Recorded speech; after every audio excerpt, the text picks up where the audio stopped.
Bonjour tout le monde, merci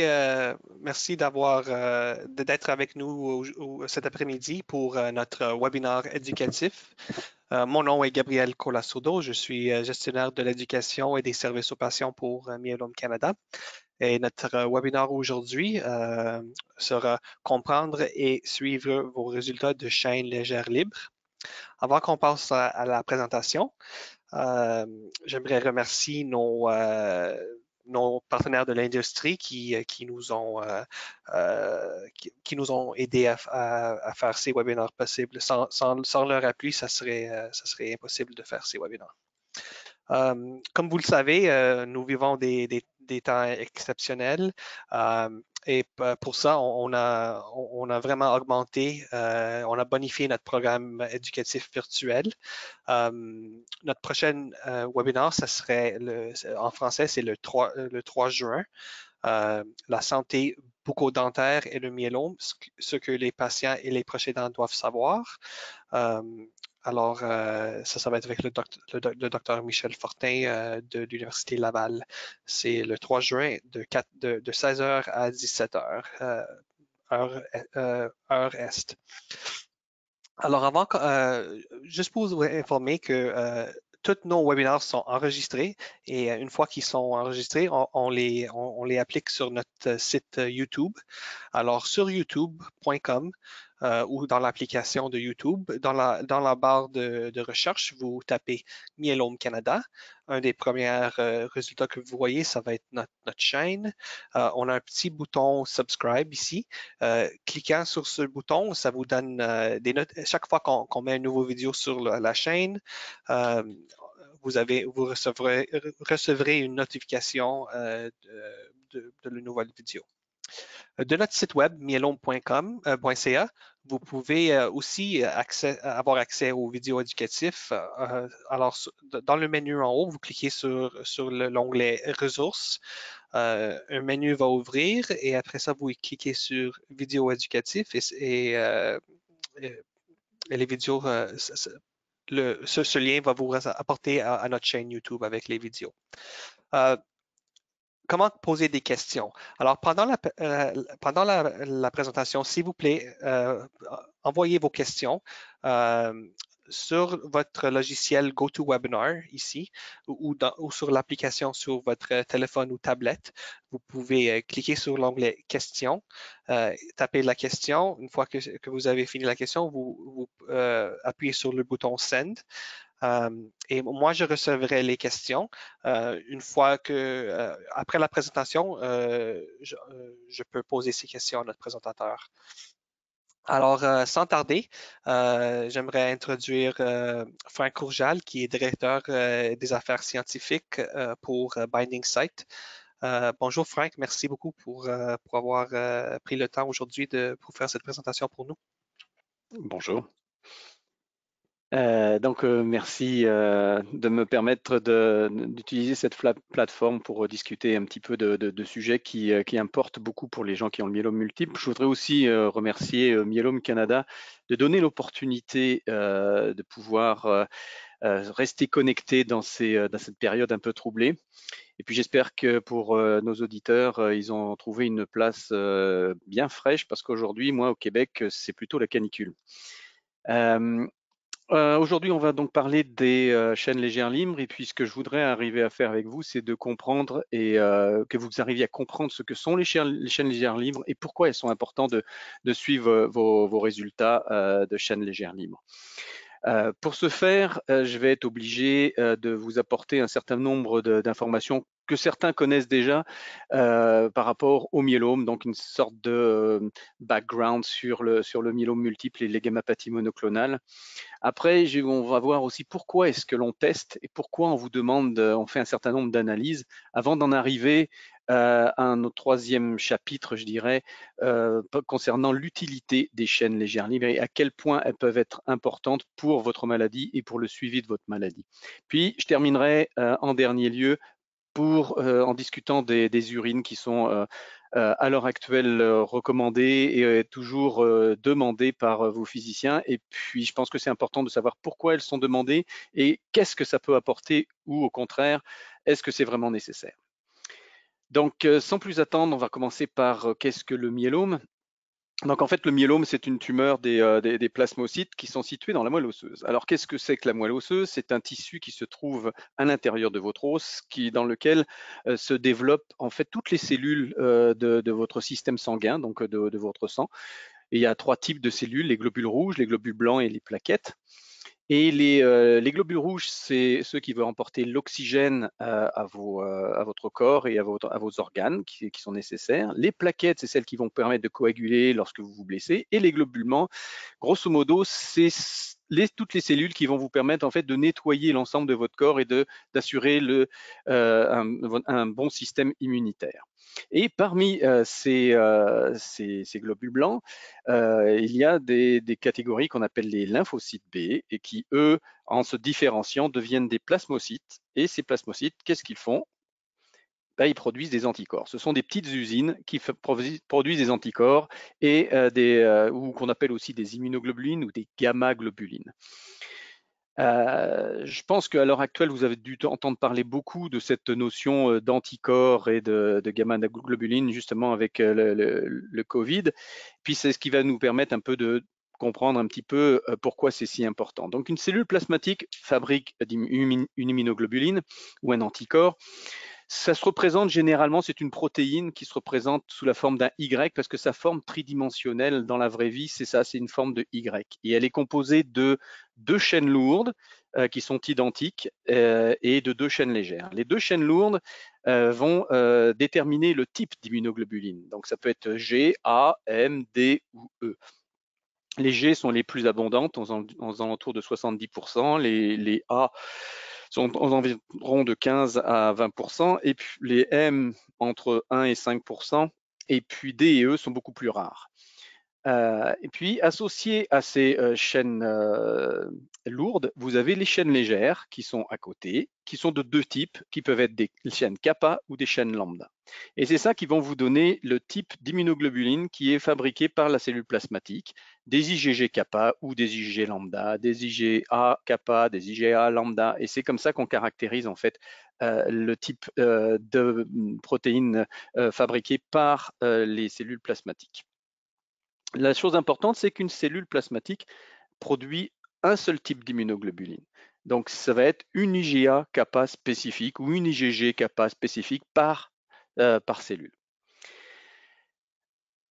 La fonction en fait des anticorps et des cellules plasmatiques, en fait, vous avez dû en entendre parler, c'est de produire des anticorps pour répondre à une menace. Essentiellement, quand vous avez des bactéries ou des virus, comme si on parle du Covid à l'heure actuelle, mais une bactérie ou n'importe quelle maladie ou n'importe quelle protéine qui ne fait pas partie de votre corps, la cellule plasmatique, en fait, le lymphocyte, qu'est-ce qu'il va faire? C'est qu'il va essayer de reconnaître des parties de cette bactérie, des parties de ce virus.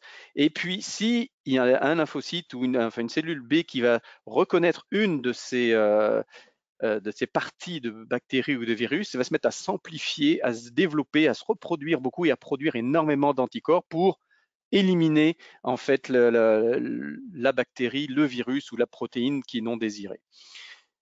C'est sûr que c'est une course en fait entre la vitesse à laquelle la bactérie se développe ou le virus se développe et la capacité du plasmocyte à produire des anticorps. Donc c'est pour ça que lorsqu'on est jeune, la plupart du temps, on fabrique des anticorps beaucoup plus rapidement que quand on est plus âgé et que c'est pour ça qu'on est beaucoup plus apte à lutter contre les infections quand on est plus jeune. Ceci étant, dans une situation normale, c'est-à-dire que lorsque les cellules lorsque on est en pleine santé, vous avez tout un tas de plasmocytes et vous avez tout un tas d'anticorps qui sont produits par ces plasmocytes. Donc vous avez une grande diversité d'anticorps qui sont produits et c'est ce qu'on appelle la situation polyclonale, à savoir que vous avez toutes sortes de clones qui vont produire toutes sortes d'anticorps et qui vont être capables de reconnaître toutes sortes de bactéries ou de virus. Et donc, c'est la situation idéale parce qu'on va pas nécessairement, mais très souvent, être capable de trouver un anticorps qui va correspondre à la bactérie ou au virus qui doit être détruit. Par contre, dans un cas comme le myélome, ce qui se passe, c'est qu'en fait, il y a une de ces cellules qui va se mettre à se développer au détriment des autres, qui va se mettre à proliférer de façon anormale, et on va se retrouver dans une situation où il n'y a plus, c'est une situation qu'on appelle monoclonale et non plus polyclonale, où il y a seulement un type ou une dominance d'un type de plasmocyte qui va développer seulement un type d'anticorps ou un type de chaîne légère. Et donc, dans ces conditions-là, on se retrouve à avoir un système immunitaire qui ne va pas être capable de répondre à des infections et qui va se mettre à fabriquer de façon massive un seul type d'anticorps. Qui plus est, dans la moelle osseuse, normalement, on a entre 1 et 3 de nos cellules dans la moelle osseuse qui sont des plasmocytes. Dans un cadre de myélome, on peut aller jusqu'à 90% qui sont des plasmocytes, ce qui veut dire qu'il n'y a plus de place du tout pour le développement d'autres cellules telles que les globules rouges, comme on a pu le voir au tout début. Donc, ça va occasionner tout un tas de problèmes. D'abord, des problèmes physiques, problèmes d'espace, parce qu'à l'intérieur de la moelle osseuse, si il y a un seul type de cellule qui se met à se développer de façon anarchique, il risque d'y avoir des fractures osseuses, des douleurs osseuses, des fractures osseuses. On va observer des fatigues parce que lorsque vous avez des globules rouges qui ne sont pas en quantité suffisante, vous avez un apport d'oxygène qui est plus faible dans votre corps et donc vous avez une fatigue nécessairement qui va arriver. Vous allez avoir un risque d'infection qui va être augmenté également parce que les autres globules blancs et la diversité des plasmocytes n'existe plus, ce qui fait que lorsque vous allez être face à une bactérie ou un virus, vous avez beaucoup plus de risques d'avoir des infections. Puis également lié aux globules rouges et à la diminution de la quantité de globules rouges, vous allez avoir des anémies. Tous ces symptômes-là ne sont pas forcément spécifiques du myélome multiple, mais c'est tous des symptômes qui sont existants et qui sont liés à cette protéine monoclonale qui va être développée. Alors, le myélome multiple, c'est une gammapathie monoclonale, ce n'est pas une seule maladie, ça fait partie d'une famille de maladies, c'est-à-dire que lorsque vous avez un plasmocyte qui se met à proliférer de façon anormale et de produire un type d'anticorps ou d'immunoglobulines ou de chaînes légères, eh bien, ça a tout un tas de conséquences, comme je vous disais, au niveau des symptômes, mais ça crée aussi tout un tas de types de maladies. Donc, celui qu'on retrouve le plus souvent, c'est ce qu'on appelle le MGUS, c'est une gammapathie monoclonale à signification indéterminée. C'est-à-dire que vous avez une protéine monoclonale qui est sécrétée en grande quantité, mais vous n'avez pas de symptômes associés directement à ça. Donc ça, c'est comme une forme précurseur de la maladie, parce qu'en fait, toutes les autres maladies, comme le myélome multiple, la myéloïdose primaire, le myélome multiple indolent, toutes ces maladies dérivent d'une gammapathie monoclonale à signification indéterminée préexistante. Donc, c'est comme une évolution d'un MGUS ou vers le myélome multiple ou l'amylose primaire. C'est une évolution, donc on passe d'un stade indolent à un stade plus agressif. D'où l'importance d'être capable, pour toutes ces maladies, de les détecter le plus rapidement possible. Pour le myélome multiple, vous avez en fait plusieurs types de myélome multiple et qu'on caractérise en fait par rapport à ce qu'il fabrique. Donc, si on prend le myélome multiple à immunoglobuline intacte, c'est-à-dire qu'il fabrique un anticorps complet avec la chaîne lourde et la chaîne légère, ça représente à peu près 80% des myélomes multiples. Des 90% de ces myélomes-là sécrètent également des chaînes légères. Vous avez également, dans 15 à 20% des cas, des chaînes légères libres uniquement qui sont fabriquées par les myélomes multiples à chaîne légère libre. Et là, vous n'avez pas d'immunoglobulines entières. Puis vous avez aussi une partie qui est entre 1 et 5% qui sont des myélomes multiples qu'on dit non sécrétants ou oligosécrétants parce que vous avez des plasmocytes qui sécrètent peu, très très peu, et de chaînes légères et d'immunoglobulines qu'on est capable de détecter dans la plupart des cas avec un essai de détection des chaînes légères libres, mais ces trois catégories sont assez distinctes en termes de production de protéines monoclonales. Alors, maintenant, pourquoi est-ce qu'on teste? Donc là, je dirais qu'il y a tout un tas de choses qui sont faites pour, lorsqu'on veut diagnostiquer quelque chose, vous avez en fait plein de tests qui vous sont demandés, mais je les ai séparés en deux catégories. Dans une catégorie, il y a celle qui permet de mesurer en fait le nombre de cellules myélomateuses et ce qu'elles produisent en fait. Donc ça, c'est tous les essais qui sont demandés pour essayer de quantifier le nombre de plasmocytes et le type de protéines et la quantité de protéines monoclonales qui est fabriquée.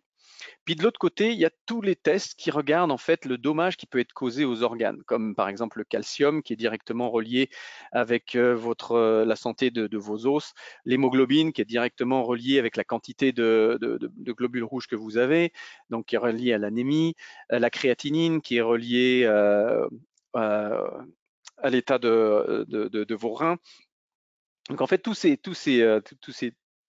tests-là sont là pour caractériser en fait votre maladie. Mais là, aujourd'hui, ce qu'on va faire, c'est qu'on va plus s'intéresser à la partie gauche ici. Donc, qu'est-ce qui caractérise les cellules myélomateuses et leur nombre et surtout, qu'est-ce qu'elles sécrètent.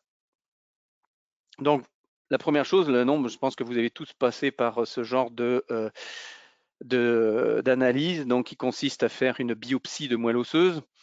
Pas forcément très agréable, mais cependant, c'est une analyse qui est nécessaire, qu'on essaye de faire le moins fréquemment possible, mais qui est nécessaire pour pouvoir vraiment quantifier le nombre de cellules plasmatiques physiquement sous un microscope. C'est comme ça qu'on le fait.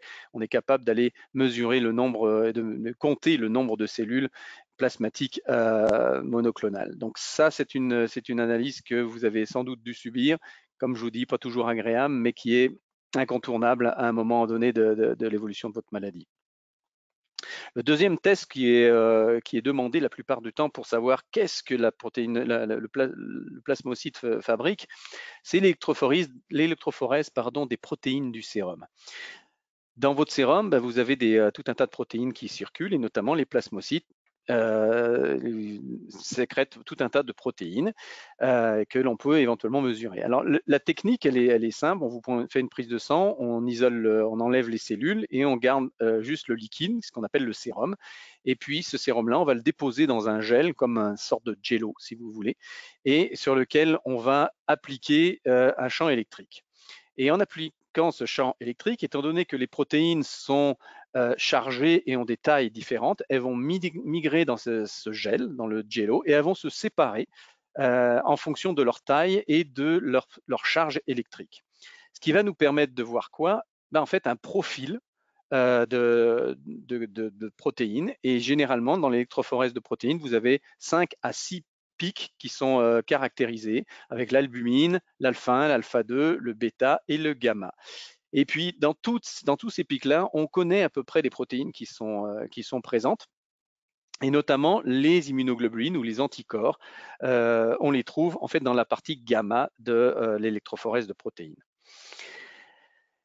Quand vous avez une protéine monoclonale, ce qui se passe, c'est que dans la région gamma la plupart du temps, mais ça peut aussi migrer dans la région bêta malheureusement, et c'est souvent le cas d'ailleurs pour les chaînes légères, mais ce qu'on observe, c'est justement un pic anormalement élevé. Au lieu d'avoir une espèce de grosse bombe, on a une grosse zone bombée, on a un pic très élevé, puis ça fait une bande sur le gel, comme vous pouvez le voir sur l'image ici. Et ça nous permet de quantifier ce qu'il y a sur cette bande et de quantifier la protéine monoclonale qui est présente ici. Puis ensuite, on regarde par immunofixation pour savoir de quel type de protéine il s'agit. Ici, vous avez une IgG kappa, par exemple. Le problème de l'électrophorèse de protéines, c'est que elle n'est pas sensible suffisamment pour détecter les chaînes légères libres. Et souvent, comme dans les exemples que vous avez ici vous avez un contrôle tout à fait normal.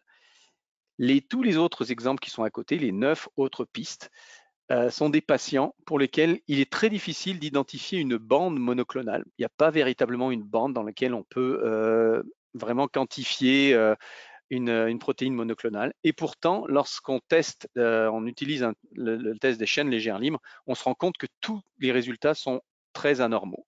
Donc, ce qui veut dire que l'électrophorèse de protéines en elle-même n'est pas suffisante pour pouvoir détecter correctement toutes les chaînes légères libres.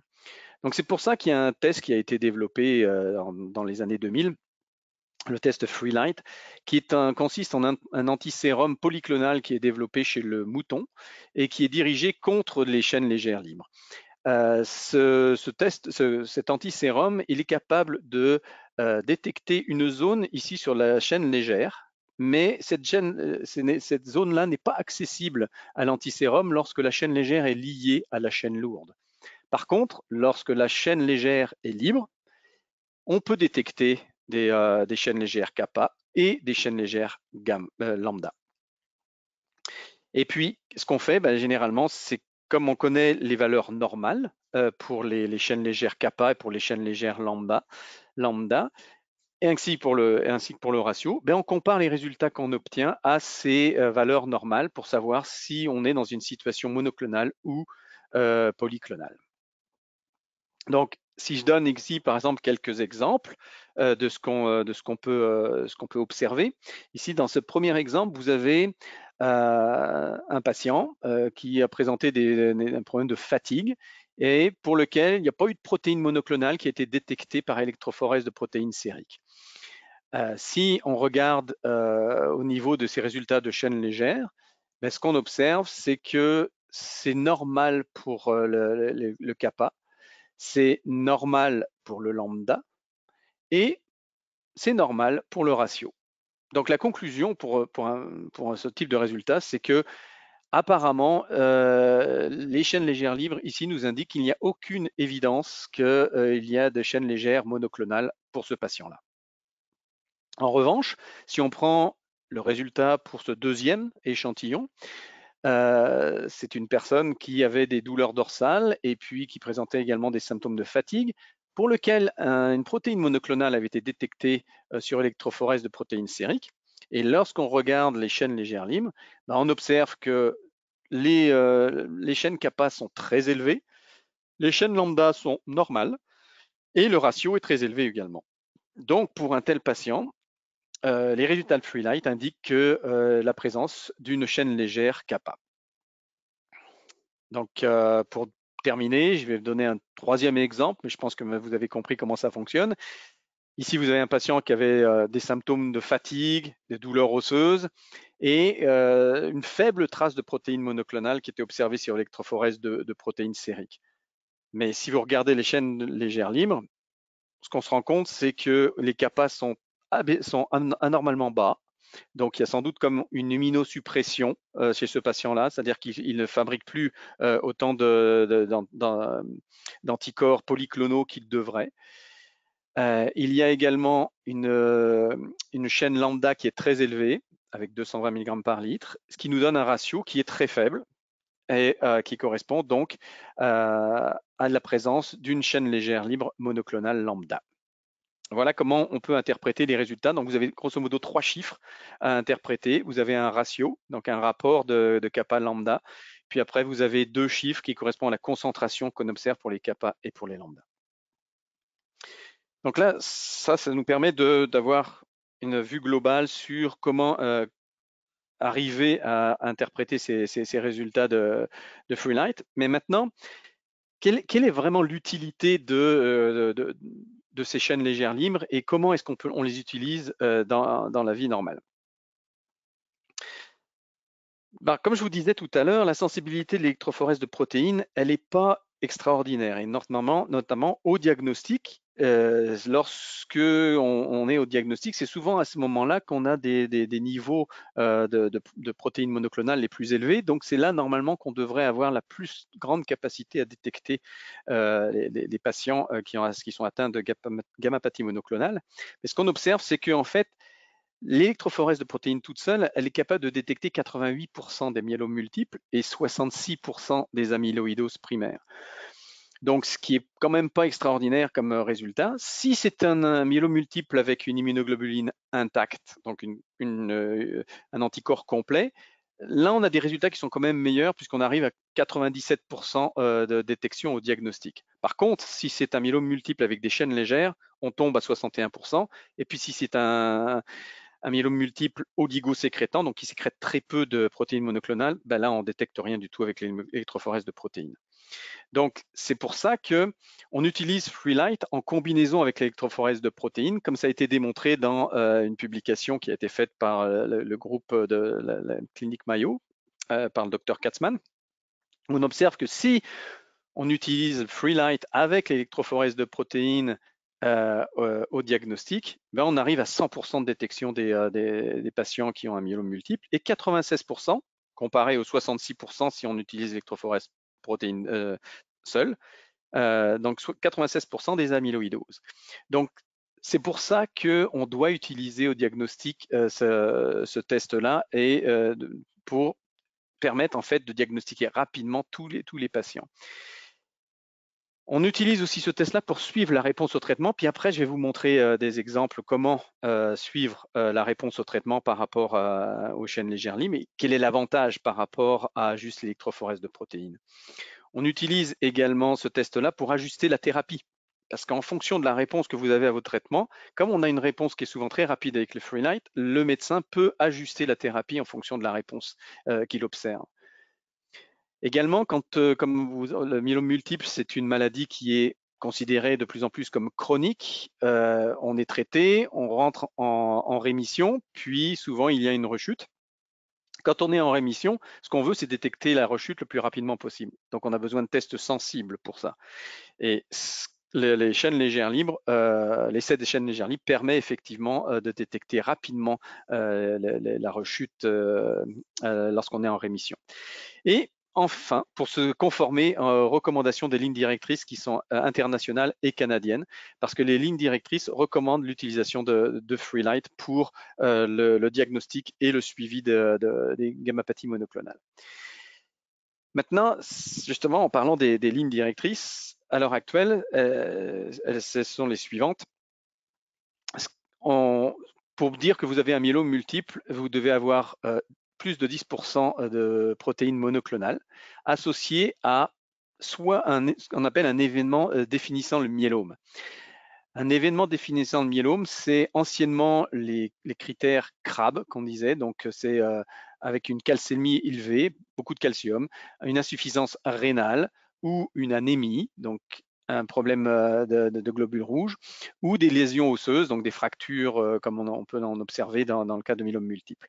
Mais avec les nouvelles directives, avec ces nouvelles guidelines, ces nouvelles lignes directrices, pardon, ce qu'ils ont ajouté, c'est qu'en fait, vous pouvez très bien avoir quelque chose, un événement qui ne va pas forcément impliquer un symptôme CRAB, mais qui est un symptôme, qui est un élément qui va indiquer la gravité de la maladie et une évolution probable dans les 2 ans qui viennent en myélome multiple. Donc, avant d'avoir des symptômes ou avant de développer des symptômes CRAB, si on a ces indicateurs, ces biomarqueurs-là, on va pouvoir agir et traiter les patients avant qu'ils développent des complications. Donc, les événements qui définissent le myélome, c'est si vous avez plus que 60% de plasmocytes dans votre moelle osseuse. Ça, c'est un phénomène important qui dit que probablement vous allez évoluer vers un myélome multiple. Si vous avez un rapport de Freelight qui est supérieur à 100, avec une protéine monoclonale qui est de 100 mg par litre au minimum, eh bien dans ces cas-là aussi, c'est un événement qui est un biomarqueur de l'évolution de la maladie vers un myélome multiple. Et également, si vous avez plus d'une liaison focale vue par résonance magnétique, ça également, c'est un événement qui définit le myélome parce que vous avez beaucoup de risques d'évoluer en myélome multiple dans les 2 ans qui viennent. Donc ça, ce sont les nouvelles lignes directrices. Donc comme vous voyez, les Freelights sont demandés pour pouvoir faire un diagnostic de myélome multiple. Le gros intérêt aussi des chaînes légères libres, c'est leur courte demi-vie. C'est quoi la demi-vie? C'est le temps de vie en fait entre le moment où une protéine est produite et le moment où elle est détruite. Donc on regarde à peu près à 50% de son temps de vie. Donc les chaînes légères ont une durée de demi-vie, sont détruites après leur production entre 2 et 6 heures après leur production. C'est 2 à 4 pour les chaînes légères kappa et 4 à 6 pour les chaînes légères lambda, mais on parle d'heures ici, entre le moment de leur production et le moment de leur destruction. Si on parle d'immunoglobulines intactes, on parle de semaines. Ici, c'est une semaine à peu près pour les IgA, les IgM, et jusqu'à 21 jours, jusqu'à 3 semaines pour les IgG. C'est quoi l'impact de ça? Eh bien, lorsque vous traitez un patient, comme dans cet exemple ici, vous voyez au début que vous avez un patient qui a une IgG kappa qui est très élevée. Donc, vous avez l'IgG ici qui est quantifié, puis vous avez le kappa ici en rouge qui est quantifié aussi. L'IgG en rouge qui est quantifié ici, puis la chaîne légère kappa qui est quantifiée en bleu. Ce qu'on observe, c'est lorsque le patient est traité, on a une réponse très rapide due au fait que le patient répond au traitement. Il y a destruction des chaînes légères libres très rapidement puisque son temps de demi-vie est de 2 à 6 heures. Mais par contre, on ne voit pas le même impact au niveau de la chaîne intacte. Pourquoi? Parce que le temps de demi-vie de l'immunoglobuline intacte est beaucoup plus long, de l'ordre de 3 semaines, comme je vous disais. Et si vous prenez ce point ici, là, vous voyez bien que pour ce patient-là, au moment où on dose la protéine monoclonale, il ne reste plus que 0,1% de cellules plasmatiques en circulation, enfin dans la moelle osseuse, pardon, alors qu'on est encore à de niveaux très élevés, même pas 50% de réduction de la protéine monoclonale. Ce qui signifie que la protéine monoclonale qu'on mesure ici, c'est celle qui a été produite avant que le traitement soit efficace. Donc, on est capable de voir, un médecin est capable de voir très rapidement l'efficacité d'un traitement en suivant les chaînes légères libres au lieu de suivre l'immunoglobuline intacte. Et c'est comme ça aussi que les cliniciens peuvent ajuster le traitement. L'autre point assez intéressant aussi, comme je vous disais, c'est quand vous êtes en rémission, c'est pour détecter la rechute. Ce qu'il y a, c'est que votre tumeur, c'est pas une tumeur qui est homogène. Elle présente une hétérogénéité. Là, si on prend dans cette publication qui a été faite par le groupe de Zamarine, ce qu'on observe, c'est que au temps du diagnostic, vous avez 22% des patients qui ont une chaîne légère, qui produisent un myélome multiple à chaîne légère seulement. Vous avez 68% des patients qui sécrètent une chaîne légère et une immunoglobuline intacte. Et vous avez 10% des patients qui sécrètent une immunoglobuline intacte, mais pas de chaîne légère. À la rechute, ce qu'on observe pour ces patients qui ont été traités et qui ont bien répondu, lorsqu'ils ont rechuté, 100% des patients qui sécrétaient uniquement une chaîne légère continuent à sécréter juste une chaîne légère. Par contre, ceux qui sécrétaient une chaîne légère et une immunoglobuline intacte, on observe que 22% d'entre eux se mettent à sécréter uniquement une chaîne légère. Et 40% ne sécrète plus qu'une chaîne immunoglobuline intacte. Donc, il y a un changement au niveau du type de sécrétion dû à la pression du traitement. Et de la même façon, si on prend la troisième population, ceux qui avaient une chaîne intacte se mettent à créer une chaîne, pour une certaine proportion, dans 17% des cas, se mettent à créer aussi une chaîne légère. Donc, pour tous ces patients, ça veut dire qu'il y a à peu près 44% des patients qui changent de production de protéines monoclonales. Donc, ça veut dire que vous avez besoin de plus d'un outil pour suivre l'évolution de la maladie. Et puis, justement, c'est ce qui nous amène à ce qu'on appelle la rechute en chaîne légère, parce que je vous ai montré qu'il y avait des gens il y avait 22% notamment qui se mettaient à ne sécréter que une chaîne légère et plus de l'immunoglobuline. Ici, vous avez un exemple flagrant d'un patient qui sécrétait une immunoglobuline A lambda, une IgA lambda.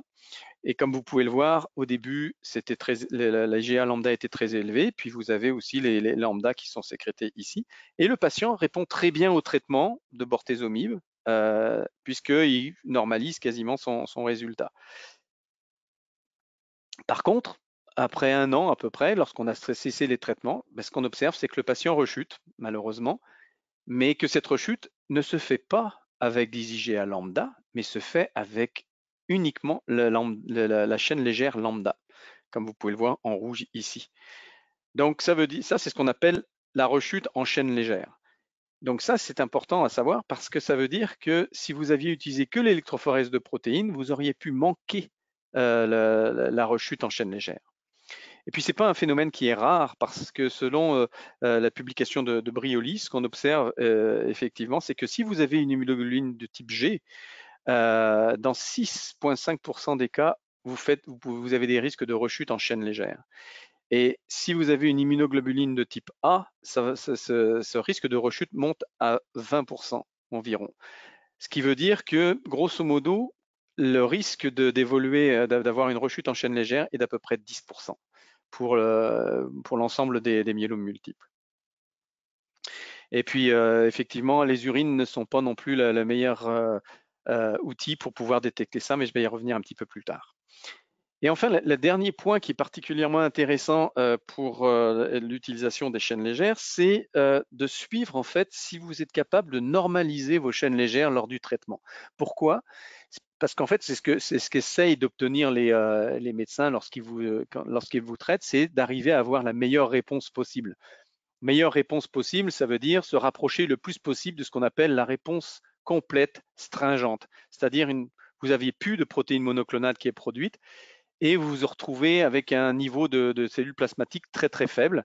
Donc ça veut dire qu'on a réussi à contrôler la maladie. Et la meilleure réponse, effectivement, c'est la réponse complète stringente, c'est-à-dire que vous normalisez vos niveaux de chaîne légère libre. Et pourquoi ça c'est important? C'est parce que si vous regardez dans la population qui atteint une réponse complète, ceux qui atteignent une réponse complète stringente, ici illustrée en jaune, les patients qui atteignent ça ont une meilleure survie globale que les patients qui n'atteignent pas ou qui normalisent pas leur niveau de chaîne légère libre. Puis j'irai même encore plus loin que ça. Si vous arrivez à avoir une normalisation de votre chaîne légère et de maintenir cette normalisation de chaîne légère, vous avez encore un meilleur pronostic de survie que si vous avez normalisé, mais que vous ne maintenez pas cette réponse en chaîne légère. Donc, ça veut dire que c'est un très bon indicateur, les chaînes légères, du pronostic de votre maladie ou de l'évolution potentielle de votre maladie. Et souvent, les médecins vous en parlent lorsque vous les rencontrez. Maintenant aussi, la dernière chose que je voudrais aborder, c'est comment regarder vos résultats. D'abord, ce qu'il faut savoir, c'est que vous pouvez avoir des variations qui existent normalement dans les mesures. Ce n'est pas forcément parce que le test n'a pas été fait correctement, c'est parce que vous avez une variation biologique des chaînes légères quand on les mesure. La variation biologique, elle est estimée entre 20 et 30%. C'est-à-dire que si vous êtes mesuré le matin puis que vous êtes mesuré le soir, bah vous pouvez avoir entre 20 et 30% de différence sur les résultats de la journée. Ce qui veut dire qu'un 20-30% de variation, ce n'est pas forcément quelque chose qui doit vous inquiéter lorsque vous regardez les chaînes légères libres. Ensuite, si vous voyez que vous avez des variations, la question que vous pouvez vous poser, c'est est-ce que les analyses ont été effectuées avec un autre instrument? Parce que ça, c'est quelque chose qui effectivement se fait dans un laboratoire et des fois, ils ont plusieurs instruments et ça peut être fait avec un autre instrument. Ça peut être fait dans un autre laboratoire. Si vous êtes par exemple en déplacement, vous faites tester ailleurs et vous allez tester dans un autre laboratoire et vous pouvez avoir des variations par rapport à l'hôpital dans lequel vous allez habituellement. Puis, vous avez pu aussi, dans le dernier cas, être testé avec un autre test que le Freelight. Donc, parce qu'il existe sur le marché d'autres tests de chaîne légère qui ne sont pas recommandés par les guidelines, mais qui, dans certains laboratoires, sont utilisés. Donc, ça aussi, ça peut générer des grosses différences. Donc, c'est des genres de questions que vous pouvez poser à votre médecin pour savoir effectivement pourquoi vous avez cette variation potentielle. Et puis également, dans les variations que vous pouvez voir dans vos résultats, ça peut être tout simplement l'efficacité du traitement, comme je vous ai montré tout à l'heure sur le patient qui répondrait très rapidement au traitement. Ben, effectivement, vous pouvez avoir une chute très rapide des chaînes légères parce que le traitement est particulièrement efficace. Maintenant, au niveau des recommandations pour suivre vos résultats, eh bien, il faut d'abord, comme je vous disais, c'est vous comparer à un intervalle de référence parce que c'est comme ça que vous allez savoir si votre résultat est normal ou anormal et plus ou moins anormal. Ensuite, ce qui est très important, c'est de ne pas regarder le résultat tout seul. Il faut regarder ça avec l'ensemble de votre tableau clinique, c'est-à-dire les autres tests qui ont été faits, les symptômes que vous avez, Puis, il ne faut pas regarder un résultat à un moment donné, mais il faut regarder les tendances aussi. Et donc, c'est là où moi, j'incite les gens à faire des graphes pour toutes les analyses qu'ils ont, et particulièrement pour les chaînes légères, parce que ce sont juste des chiffres. C'est de regarder la tendance que vous avez. Est-ce que je suis stable? Est-ce que j'ai une tendance à la décroissance? Ou au contraire, est-ce que j'ai une tendance à la croissance? Parce que tout ça, ça peut être très indicateur pour le médecin. Puis des fois, le médecin, il n'a pas forcément les résultats de la fois d'avant. Donc, si vous venez avec votre graphe en disant, ça fait plus de 6 mois que je suis suivi, puis je me rends compte que ça augmente de plus en plus, est-ce que je suis en rechute? Ou au contraire, j'ai l'impression que ça diminue, est-ce que on pourrait arrêter le traitement ou des choses comme ça? C'est ce genre d'informations que le médecin va pouvoir vous donner en fonction des résultats et des tendances de résultats. Et donc, n'hésitez surtout pas à poser des questions à votre médecin par rapport aux résultats que vous obtenez. Voilà, je vais terminer par mon dernier point pour ma présentation, c'est de parler un petit peu des urines. À l'heure actuelle, les médecins demandent un test d'urine assez souvent. D'abord parce que c'est recommandé par les guidelines, ça l'était puis ça l'est encore. Et la raison pour laquelle c'est demandé, c'est parce que souvent les médecins, ils veulent regarder s'il existe une immunoglobule intacte dans les urines, c'est-à-dire que si vous avez une protéinurie. Et puis, en fait, ça leur permet d'avoir une idée sur l'évaluation des dommages qui peuvent être créés au rein. Parce que dans le myélome multiple, dans 50% des cas, c'est associé à des insuffisances rénales. Donc, le rein est un organe très important à regarder pour le myélome multiple. Cependant, il y a pas mal de désavantages à regarder les dosages urinaires si on ne regarde pas autre chose aussi. Et notamment, si on regarde les chaînes légères libres, c'est plus intéressant de les regarder au niveau du sérum que d'essayer de regarder ça au niveau des dosages urinaires. Pour 3 raisons essentielles, la sensibilité analytique, le métabolisme rénal et la conformité des échantillons. Donc, si on commence par la sensibilité analytique, en fait, ce qu'on observe, c'est que l'essai Freelight, c'est l'essai le plus sensible parmi toutes les méthodes que vous avez pour mesurer les chaînes légères libres. C'est plus sensible que les urines ici, et c'est le seul test qui va vous permettre de voir des valeurs normales, alors que l'urine n'est pas capable de vous donner les valeurs normales. Donc, quand vous avez un résultat négatif au niveau des urines, ça ne veut pas dire que vous êtes dans des valeurs normales, ça veut dire que c'est négatif dans les urines, ça ne veut pas dire que vous êtes dans normal, vous n'êtes pas anormal, c'est ça que ça veut dire. Donc c'est pour ça que ça reste un test qui n'est pas suffisamment sensible comparé aux chaînes légères sériques. La deuxième chose, c'est le métabolisme rénal. Comme je vous disais au début, là, le temps de demi-vie des chaînes légères, elle est entre 2 et 6 heures. En fait, ce qui se passe, c'est que les chaînes légères, elles sont filtrées au niveau du glomérule dans un néphron. Et le néphron étant une unité de votre rein qui permet de la filtration de votre sang et puis de garder ce qui est bon et d'éliminer ce qui est mauvais. Donc, ce qui se passe, c'est que les chaînes légères sont filtrées au niveau du glomérule, sont réabsorbées au niveau du tubule proximal ici en bleu et pour être détruites. Normalement, un individu sain produit entre 0,5 et 1 gramme par jour de chaînes légères. Et la capacité de destruction de protéines au niveau du tubule proximal est de 10 à 30 grammes par jour. Ce qui veut dire que vous avez beaucoup de place pour pouvoir détruire toutes les chaînes légères qui sont produites et que avant de retrouver quelque chose au niveau des chaînes légères, vous devez effectivement saturer ce système de réabsorption ou avoir un problème d'insuffisance rénale. Donc, c'est toujours mieux d'aller regarder au niveau du sang parce que la quantité de chaînes légères libres qui est dans le sérum sera plus importante et sera vue avant que de le voir au niveau des chaînes légères.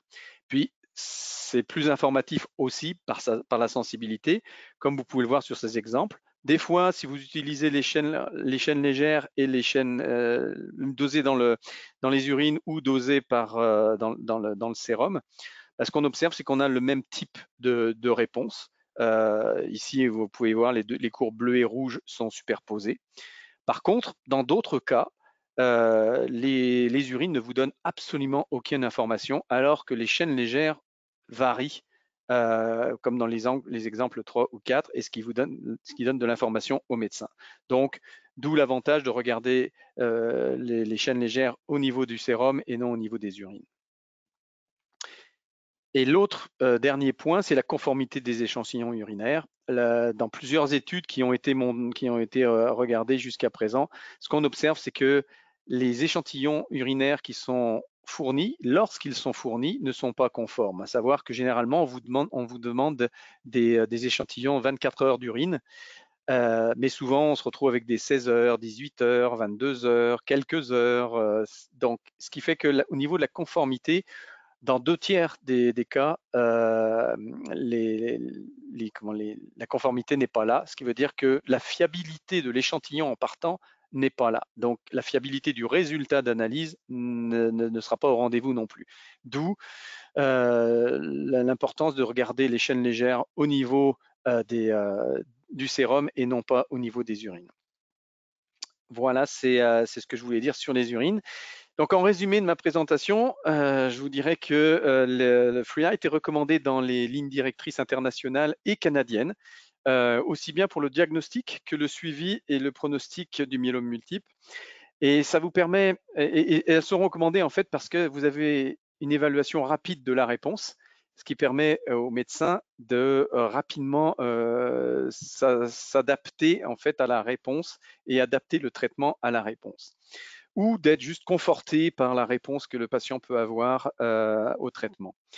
Vous avez une sensibilité qui est augmentée par rapport à l'électrophorèse de protéines et par rapport à l'immunofixation, ce qui est particulièrement important pour les chaînes légères parce que l'électrophorèse de protéines ne permet pas de détecter aussi efficacement les chaînes légères. Et ensuite, vous avez une détection de la maladie résiduelle et de la rechute précoce. Et ça, je n'ai pas parlé de maladie résiduelle parce que je dirais qu'on n'est pas encore tout à fait là en myélome multiple, mais on s'en va dans cette direction. Mais par contre, la rechute précoce, oui, c'est quelque chose qui est important. Notamment, ça vous permet de détecter la rechute en chaîne légère.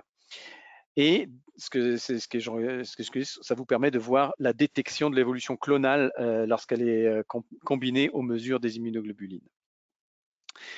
Et pour terminer, ce que je vous ai présenté aussi, c'est que les chaînes légères sont également corrélées à la survie des patients. Donc, lorsque vous normalisez votre niveau de chaîne légère, c'est souvent un bon indicateur.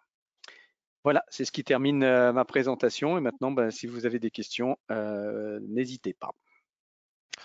Merci Frank pour ces informations. Alors oui, on a reçu quelques questions. La première question, c'est est-ce que le Freelite c'est disponible à tous les hôpitaux du Québec? Je dirais que c'est même pas disponible au niveau de tous les hôpitaux du Québec, mais c'est disponible à tout niveau des hôpitaux du Canada. OK, merci.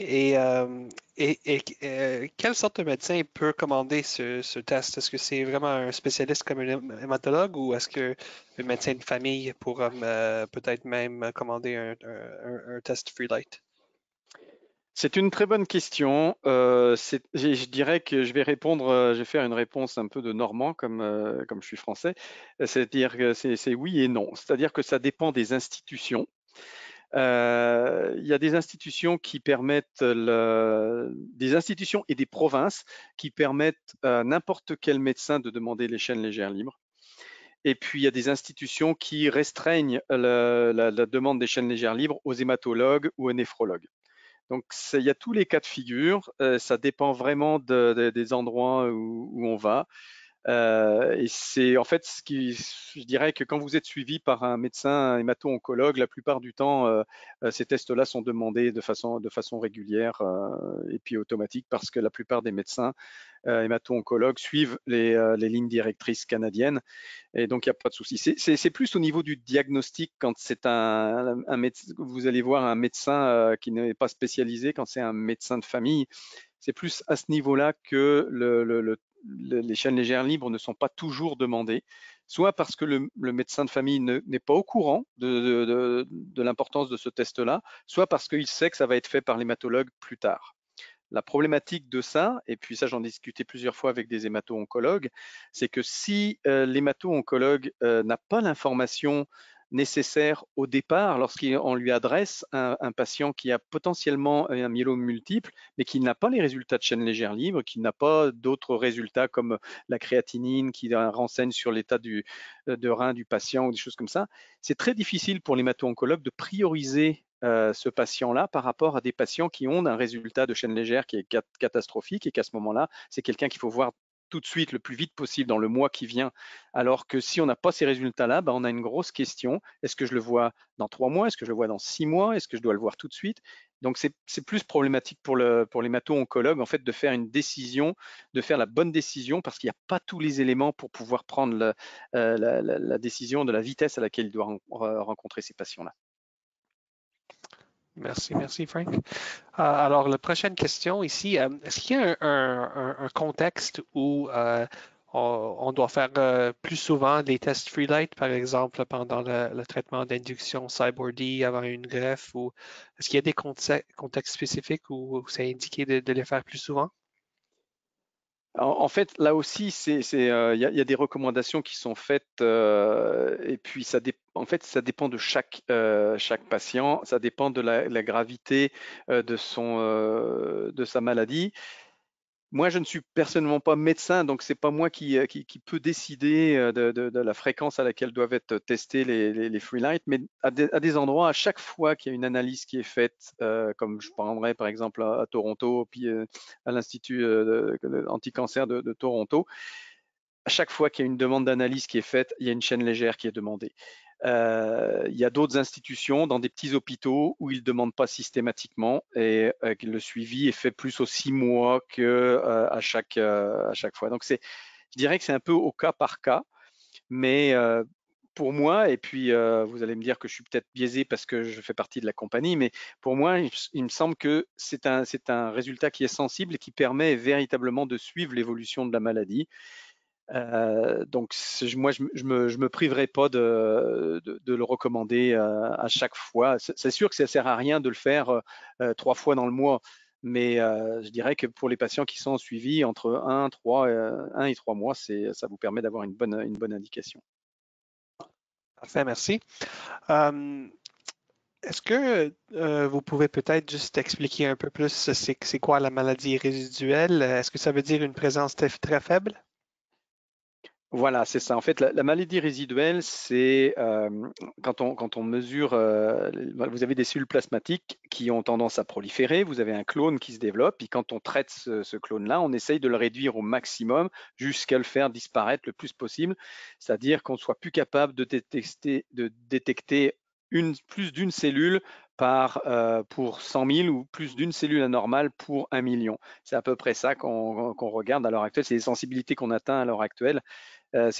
Et quand on a effectivement réduit la quantité de cellules anormales à ce niveau-là, il y a très peu de chances, ou il y a beaucoup moins de chances que le patient rechute rapidement. Et donc, on se donne toutes les chances pour que la rechute soit le plus tardif possible. Donc, c'est ça un peu la maladie résiduelle, c'est d'être capable d'aller mesurer qu'est-ce qui reste comme cellule plasmatique anormale par rapport à ce qu'il y avait à l'origine. Donc c'est un peu comme ça que c'est fait. Puis aujourd'hui, c'est fait par différentes méthodes. C'est fait par la cytométrie en flux, c'est fait par du séquençage, ce qu'on appelle le next generation sequencing, le séquençage de la nouvelle génération. Ça va être fait aussi par spectrométrie de masse. Donc il y a plusieurs méthodes qui sont à l'heure actuelle à l'étude. On ne sait pas encore laquelle sera la plus adaptée ou s'il faudra en faire plus d'une, mais c'est sûr que dans les années à venir, la maladie résiduelle, c'est quelque chose qui va être de plus en plus regardé. Aujourd'hui, au Canada, c'est essentiellement regardé au niveau des études cliniques. C'est pas encore utilisé de façon routinière. Merci beaucoup. La prochaine question ici, est-ce que hmm, est-ce qu'un laboratoire peut nous répondre s'il fait le test Freelite? Normalement, oui. Alors, Je un pense. laboratoire indépendant, on va dire. Oui, tout à fait. Oui, normalement, si vous posez la question à un laboratoire, ils sont capables de vous dire s'ils font les chaînes légères, mais il faut faire attention. Il y a une différence entre je fais un test Freelite, ou je fais un test de chaîne légère, parce il y a aussi les chaînes légères totales qui à une période étaient utilisées, et les chaînes légères totales, c'est quelque chose qui n'est quasiment plus fait parce que ça apporte aucune information pour des patients qui ont un myélome multiple. Donc faut juste s'assurer qu'effectivement le test qui est utilisé, c'est bien les chaînes légères libres, c'est le dosage des chaînes légères libres. OK, merci. La prochaine question ici, est-ce qu'il y a des données euh, du type de chaîne légère, comparant chaque type de chaîne légère, est-ce qu'ils ont comme des pourcentages, peut-être un type, il fait plus de rechutes que d'autres, ou est-ce qu'il y a des données comme ça? Bah, il y a un certain nombre, oui, il y a un certain nombre de données. On peut pas dire qu'il y a un type qui va créer plus de rechutes qu'un autre, mais par contre, ce qu'on sait, par exemple, dans les amyloïdoses, on a plus tendance à avoir des amyloïdoses de type lambda. Les chaînes lambda sont plus associées à des amyloïdoses que des kappa, par exemple. Ce qu'on peut dire aussi, c'est ce que je vous montrais tout à l'heure, c'est que les patients qui sont avec des IgA lambda, bah, ces patients-là ont plus tendance à faire des rechutes en chaîne légère seulement. C'est des publications qui donnent ça. Il y a ce genre de tendance qu'on observe, mais dire que un patient avec une chaîne kappa plus à risque qu'un patient à chaîne lambda ou l'inverse, absolument pas. On n'a pas de données qui permettent de supporter ça, non. OK, merci Frank. Alors, ici, la dernière question qu'on a, euh, je pense pas qu'on a parlé de ça pendant la présentation, mais le différentiel des chaînes légères dans le contexte peut-être de l'amylodose, est-ce que vous pouvez peut-être expliquer un peu? Euh, non, je suis pas sûr de comprendre la question. Le Ah, différentiel des chaînes ouais, légères? en anglais on dit le DFLC, alors la différence entre les chaînes légères et Ah, les... ok. Ouais, la différence des chaînes légères par rapport au rapport des chaînes légères. oui, c'est ça. Ok, d'accord. En fait, ce qu'il y a, c'est que on fait le diagnostic, ce qu'on doit regarder ou ce qui est recommandé de regarder, c'est le ratio de chaînes légères. Donc, c'est vraiment le rapport entre le kappa et le lambda au diagnostic. Par contre, quand le patient il est traité, à ce moment-là, ce qu'on recommande, c'est de regarder la différence entre les chaînes kappa et les chaînes lambda. Pourquoi? Parce que le ratio, quand on traite le patient va être traité avec des produits qui vont affecter le clone. Imaginons que ce soit un clone kappa, il va aussi bien affecter le kappa monoclonal que le lambda polyclonal. Donc, ça veut dire qu'on va avoir une diminution du kappa et une diminution du lambda. Mais ça va avoir un gros impact sur le ratio. Parce que comme on fait un kappa divisé par lambda, si les lambdas sont affectés, sont beaucoup diminués par le traitement, on va se retrouver avec des ratios qui vont augmenter énormément. Donc, il y a beaucoup de fluctuations du rapport kappa-lambda pendant le traitement. Donc, ce qu'on recommande lorsque le patient est en suivi, lorsqu'il est en traitement et puis qu'on fait le suivi, c'est d'utiliser la différence entre le kappa et lambda et non pas la division, le rapport de kappa et de lambda. Donc, on enlève le polyclonal au monoclonal. Donc, c'est ça qui est recommandé pour le suivi. Puis ensuite, si le patient est en rechute, est en rémission, pardon, puis qu'on monitore le patient pour la rechute, à ce moment-là, on peut à nouveau se replacer à regarder le ratio, parce que c'est lui qui va être le plus indicateur d'une rechute et qui va être le plus sensible que la différence. Alors, en termes général, une fois que avec le traitement, la différence devrait diminuer entre les deux chaînes. Euh, En fait, c'est même pas que la différence devrait diminuer, c'est que la soustraction de la chaîne normale, par exemple, si on soustrait le lambda du kappa, ça va pas avoir un gros impact. On va vraiment voir l'efficacité du traitement si on regarde juste la chaîne qui est impliquée et non pas le polyclonal. Par contre, si on le divise par le polyclonal, là, on risque de voir des fluctuations qui ne sont pas la réalité et l'efficacité du traitement en tant que tel. OK, parfait, merci. Alors, avec ça, le webinaire est terminé. Merci encore, Frank, d'avoir pris le temps d'être avec nous aujourd'hui. Avant qu'on finisse, juste pour rappeler à tout le monde que notre prochain webinaire, c'est la semaine prochaine, le 3 juin, à 16 heures, sur la santé bucco-dentaire et le myélome. Alors, on sait qu'il y a beaucoup de patients qui prennent des médicaments intraveineux comme les bisphosphonates pour traiter le la hypercalcémie et pour faire les os un peu plus forts. Alors, on peut avoir plus d'informations à propos de la santé bucco-dentaire et le myélome pendant cette webinaire ici. Alors, merci encore, Frank, et je vous souhaite une bonne après-midi. Apparemment. Ouais. Merci. Bye bye. Au revoir.